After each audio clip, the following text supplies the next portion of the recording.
Pinagtibay ng Senado ang isang resolusyon bilang pagpupugay sa yumaong basketball player na si Rene Bobet Baterbonia. Binigyan diin ni na Senators Joel Villanueva, Bongo at Camille Villar na naging huwaran si Baterbonia sa kabataan dahil sa kanyang disiplina, pagmamahal sa bayan at mga naging tagumpay sa larangan ng palakasan.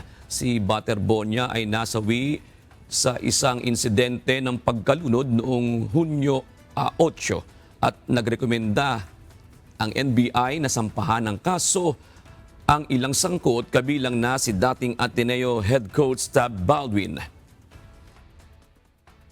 Justice for Bobet is justice for every Filipino who believes that doing what is right should never be a disadvantage. It is justice for every child who dreams of lifting their family out of poverty. It is justice for every young athlete who believes that talent, discipline, and hard work should define or can define their future. For now, I would like to simply honor the beautiful life of Rene Bobet Baterbonia. He was not just an amazing athlete, but also an amazing son, brother, friend. He is an inspiration not just for student athletes, but for all young people and for all Filipinos. Ipinakita niya na hindi bawal ang mangarap at walang imposible.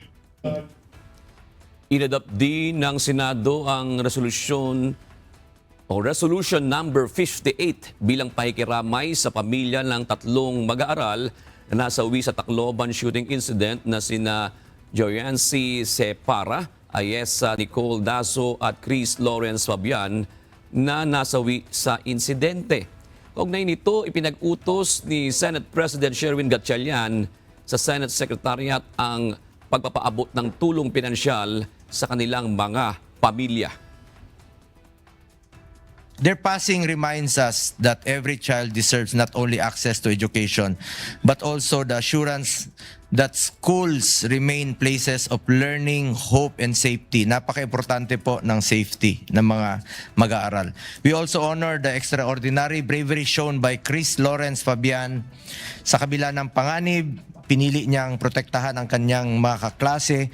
Kahit ang naging kapalit nito ay sarili niyang buhay, isa siyang patunay na kahit na isang bata ay maaring maging bayani. Ang kanyang kabayanihan ay mananatiling inspirasyon sa ating lahat at ang kanyang sakripisyo ay hindi natin malilimutan.